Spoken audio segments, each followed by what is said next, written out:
شمارم دی پسترو استادانو کے اظہارا شمارم دی پسترو استادانو کے اظہارا ستائم دی پخپلو دعاگانو کے اظہارا رنگختے دی اموال رناگانو کے اظہارا رنگختے دی اموال رناگانو کے اظہارا رنگارم دی بوال اقبلاگانو کے اظہارا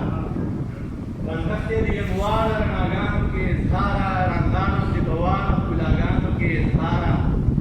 آواز ترنم کے سراگانو کے اظہارا آواز ترنم کے سراگانو کے اظہارا خوشبو پرے آواگانو کے اظہارا بیانم شیرستا پر شاگردانو کے اظہارا شمار میں پخپلو میدانو کے اظہارا والد اکرام کتاب الاسان جلال سلیمان سے دیر زیاد محترم استاد محترم پروفیسر ڈاکٹر اظہار سے دیر زیاد محترم یا محمد محمود سے تو باہر لاؤ دیر زیاد محترم صادق سے دیر زیاد محترم لائق سے استاد محترم جامعہ شعور سے محترم ظہور سے عادل سے اولاد کے مطالعہ کی گفتگو ادب مستر و نامو بشران منظور السلام علیکم ورحمۃ اللہ وبرکاتہ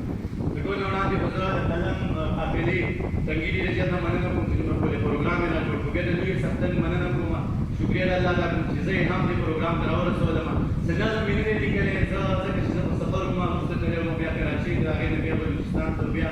عادل صاحب راته ټلیفون کړی و چې یاره پروګرام دی وایي زه به خامخا درځم ځکه چې استاد محترم د کتاب مقدمې کې بازګري کوم نو صرف د مشرانو په اجازه به دوه درې خبرې کوم ډېر وخت نه اخلم ځکه چې نن چې زه څه هم یم په دې کې دوی لاس د استاد محترم دی د هغې په شاعرۍ خبره نشم کولی د هغې په شخصیت هم خبره نشم کولی ځکه چې د شاعرۍ لپاره مسؤلین هم پکار دي د اظهار صاحب د شاعرۍ باندې د خبرې کول دپاره کې مطلب پکار ده نو هغه کله زما سره نشته ځکه چې زر د زرو په تله باندې تلل غواړي او زموږ سره کلي د کلو دي د کلو کلي ځانې دي د زرو کلي ځانې دي نه دومره علمیت لرم نه دومره ادبي جرأت لرم خو د دې مطلب دا نه دی که چې د استاد د شاعرۍ نه یم خبر یا د استاد د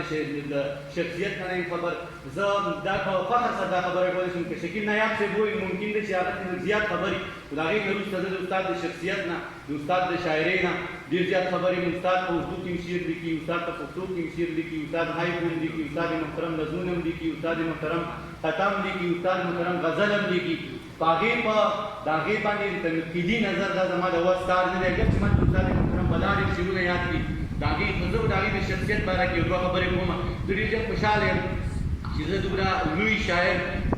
شاګرد یم او زه هغه شاګرد یم چې ما ته کتابونه ویلي دي صرف د شعر شاګرد یې نه یم بلکې ما ته کتاب ویلی دی ما ته اوس هم یاد دی چې کله اسلام غالب ته راتلم په 1996 کې ما ډېر ښه نمبر یې اخیستی و زموږ یو کلیوال راغی هغه ما ته ویل چې د اسلام غالب کې داخله شوې ما یو یاره ته استاد ته ډېر زیات ترې خوښ شي اظهار نه ویلی ما ښه ما باقي داسې کومه خبره ده یو خو ډېر ښه انسان دی بل نه چې شاعر دی ستا به خوښ شي نو زما اسلام غالب ته دومره ډېره تلوسه نه وه خو دا تلوسه مې وه چې یاره زه به استاد محترم اظهار صاحب خامخا وینم زما ته خپل اولې کلاس یاد دی په وخت کې زموږ څلور سیکشنې وې A B C D نو د اردو کلاس چې دی نو هغه به په هغه ورځو کې د څو ورځو لپاره موږ څلور واړه سیکشن یو ځای ناست نو زه کلاس ته راغلم اولې کلاس چې و نو اظهار صاحب روسي بل حال کې و نو زه کلاس ته لږ داسې استاد ما بها ډېرې زده کړې کړي چې لږې خاطرې تاسو سره شریکوم مخاطب به نه درنه چې کله کلاس ته راغلم هلکان مې مخکې نه راغلي ما اجازه وغوښته نو استاد راته ډېر په مینه باندې وویل چې رایې تشریف پرېږدي نو موږ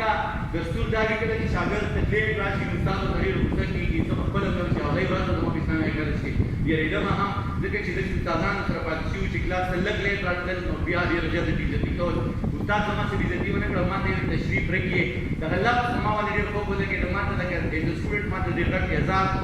د عزت احساس وشو بیا استاد محترم ته ما ډېر خواږه کاتل استاد ته ما پوه شو ما ته آپ مجھے دیکھ رہے ہیں میں سر آپ کو دیکھ رہا ہوں آپ مجھے جانتے ہو میں ہاں سر میرا نام کیا ہے سر تو اردو کلاس ہو نماتے شاعر اظہار نہیں میرا نام شاعر اظہار نہیں ہے اظہار ہے میں نہیں سر ہو سکتا ہے اس کا نام اظہار ہے کیا مطلب میں سر کسی نے بتایا تھا آپ کے بارے میں سر یہ شیر ہوا ہے کہ میں کسی نہ میں کیسا شیر غلطی کی سر بخانا بغواڑا میں غیر مفتی دیر وقت یہ کہ میں کسی سے محبت کروں کسی کے لیے میں کسی سے محبت کروں کسی کے سوا دارک سر کا شیر ہوا ہے دا عادت مانا سر نواغ سے چکل ہم خبر کو تر خامخا شیر ہوا ہے استاد په کلاس کې سره ډیر زیات کو موږ کله هم زموږ سره شکنی نه کړی ډېر سټوډنټ وو هغه به اوس ما ته زه حیران دا یم زموږ داسې ملګري لکه ډاکټر خضرایات هغه به کله کله ډېر ذاتي تپوسونه د سر نه کول نو سر موږ کله نه یو موږ ډسکرس کړي همیشه یې موږ سره د مینې اظهار کړی دی په هغه وخت کې به کله موږ د اردو شعر لیکو زه حیران یم ما به ته داسې عجیبه عجیبه شعرونه وې سر به ماله ډېر زیات ډاډ راکاو زه اوس حیران یم چې هغه شعر خو د ډاډ و هم نه خو بیا هم سر زه ډاډه کلی یم سر ډېر لوی انسان دی یو ځل ما ورته فون وکړو ما چې سر زه تاسو لیدل غواړم ما ته ویل چې ډېره ښه ده زه خو خوشحاله شم سر په هغه وخت کې په هسپتال کې زما ته نایب صاحب اسرام و حیدرآباد ته زه لاړم هلته سر سره کېناستم نو سر د زړه بایپاس مسلې وه بهرحال ما سر ما ته په هغه وخت کې شعرونه ویل ما ورته هم ډېر شعرونه ویل چې یو سړی هسپتال ته راغلی ډاکټر ته راغلی د زړه مریض یې هغه بیا تا تر دې حده پورې ونازوي بیا زه کور ته راوستم ما ته یو ځل یاد دي اوس ما ته فون وکړم سر ته ډېر کم فون کوم ځکه چې ما ته معلوم دی چې تحقیق سره د ادب سره ډېر زیات مصروف یم ډېر یې نه تنګ وم خو یاد مې شي نو کله کله ورته فون کوم ما ورته چې سر ډېر مې یاد شوی ما ته ویل ښه چېرته یې ما سر زه پېښور کې یم زه په دفتر کې یم نو هغه وخت کې رش ډېر وم سر زه په ګېټه کې به راورسم 10 بجې وي او زه تقریبا د یوني 2 بجو پورې دې سمې غږ ته ورسېدم سر ته مې ټلیفون وکړ چې سر که تاسو کار وي خیر تاسو لاړ شئ سر وي چې نه زه ناست یم زه اخېسته راغلم سر هلته زه ډېر ونازولم بیا کور ته بوتلم چې روټۍ بندوبست یې م راته وکړو بیا حسان ته وویل چې تصویرونه رالم باسه زه چې په دې لاره را روان وم نو سر ما سر ته وویل چې تاسو ما سره بهر وځئ سر مې چې نه زه سره ځم بهر په حالات ما ته ډېر عجیبه احساس کېدو ډېر د خوشحالۍ احساس کېدو دا نه چې انسان له لوی ښکارېده خو د خپل عزت احساس راته چې دومره لوی شخصیت چې هغه 12 اردو کې کتابونه لیکلي 12 سره په اردو کې کتابونه لیکلي او هغه بیا ما سره روان شو زه بهر راویستم ټیکسي ته یې وکړولم د ټیکسي پیسې یې ورکړې سر یقینا ډېر لوی شخصیت دی زه یوه خبره بله کوم چې سر he has always been an inspiration for me ډېر بښنه غواړم بنګالي استاد کله کله وم د خپلې انګریزي کې چې تیار سکرپټ راسره شته دی نه اصول کې یو څو خبرې شریک کوم سر زما لپاره همیشه دا یو انسپریشن دی د سر د اردو یو شعر ویلی بتلاتی چې هم کو دور جانا تھا ورنہ رات وادی میں ہم کو دور جانا تھا ورنہ رات وادی میں چاندنی بھی گزری تھی گیت بھی سویلے تھے په دې شعر ما سوچ کاو همدغه شعر ما د ژوند دغه زما د ژوند ملګری دی ځکه چې زه هم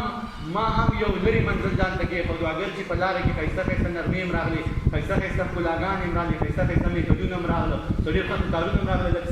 ساعت ورته ایثار شو خو په هغې کې زه ونه درېدم ځکه چې سر ما ته بلا ډېر ما ته لرې منزل ښودی جو ستارې چې تو آگے جهاں ہے سر متاثر د سر نه بل ډېره ښکلې خبره ده چې سر ډېر سپېڅلی فکر لري ډېره ښکلې مسلمانه عقیده لري همدغه وجه ده د سر چې کوم شاګردان دي نو د هغوی علم کړی مخکې که نه وي کړي خو یوه خبره ده چې د هغې د عقیدې برابر وي ما ته اوس هم یاد دي زموږ یو کلاس فیلو نوم یې ناکړم خو سر به مونږ ته اکثر ګل وایو زه به ډېر خوشحالېدم ما ته چې به خاص کر ګل ووایو زه به ډېر زیات خوشحالېدم زما یو ملګری و هغه داسې ډېر زیات ښکلی نه دی اګر چې انسانان ټول ښکلي دي هغه داسې ډېره مزه نه وه دغه ځکه چې زموږ د حسن خپل خپل معیارونه دي بس عقیب صاحب تېر دی چې بېګاله به ته نه یې ستا د خال رڼا به نه وي بېګاله به ته نه یې ستا د خال رڼا به نه وي زما به د سپوږمۍ په رڼا زړه نه راټولېږي د دې دور د ښکلو د سینګار انداز جدا دی د دې دور د ښکلو د سینګار انداز جدا دی د دې دور په ښکلو د چا زړه نه راټولېږي نو هغه زما ملګری چې نوم یې نالم ډېره بده خبره د دې دور دی خبرېږي چې فاروق زما ډېر ښه ملګری دی ثواب وایي سر نو هغه داسې تاسو ته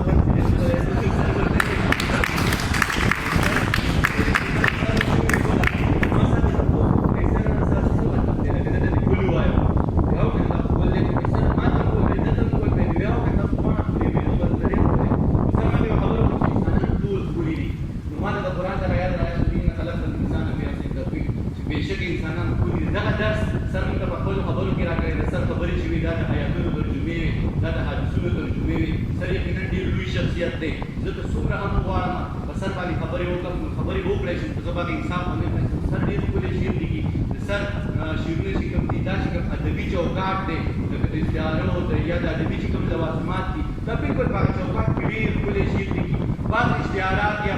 اشتهارې یا بعضې ځکې لږ داسې ګران وي ځکه چې علمیت غواړي دا وایي که د اسلام غواړي په وخت کې مونږ چې کله والو د فډیر پر نه پوهېږو دوباره د سر شعر داسې دی لکه یو زرګر داسې ښکلي ښکلي ټانکې لګوي دا روغاني صاحب شعر دی چې پستي جبین خالو نږدې ګوتې دې نه رپېږي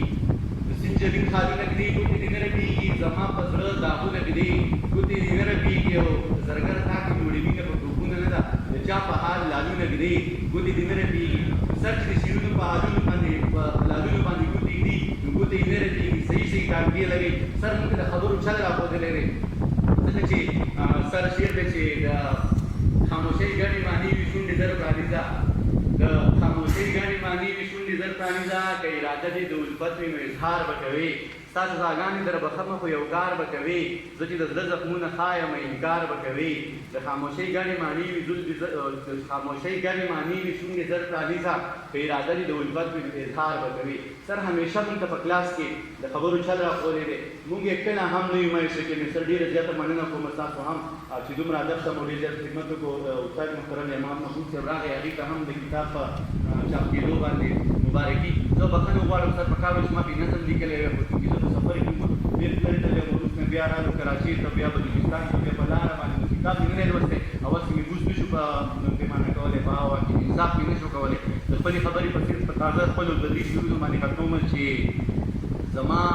او ستا نه هېره وه جانانه لاره وه زما او ستا نه هېره وه جانانه لاره وه د ځمکې نه سپوږمۍ ته تر اسمانه لاره وه زما او ستا نه هېره وه جانانه لاره وه د ځمکې نه سپوږمۍ ته تر اسمانه لاره وه او هوا مسخر شوې د یو تخت دپاره نه وه هوا مسخر شوې د یو تخت دپاره نه وه لوی سیند ته د دوی په سبحانه لاره وه ما وی که ته بارانه له اسمانه راورېږي ما وی که ته بارانه له اسمانه راورېږي بارانه در په سر شومه بارانه لاره وه صادق صاحب زه سم در غاړه وتی وم ته سم راغاړه نه شوې زه سم در غاړه وتی وم ته سم راغاړه نه شوې د زړه نه خو به زړه د مسلمانه لاره وه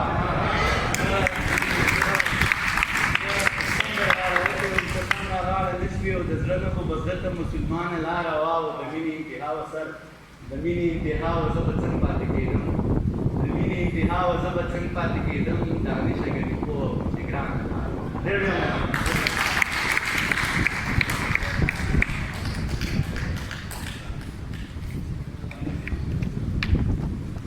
فوجي بغزاده بانش زه چې کله اسلامي کالج کې وم نو خبره به زه هم درته شیر کړم ویم زه د ټرایبل هاسټل وارډن وم زه نوی لیکچر شوی وم او دا هغه ټایم کې د بي اے سټوډنټ او دا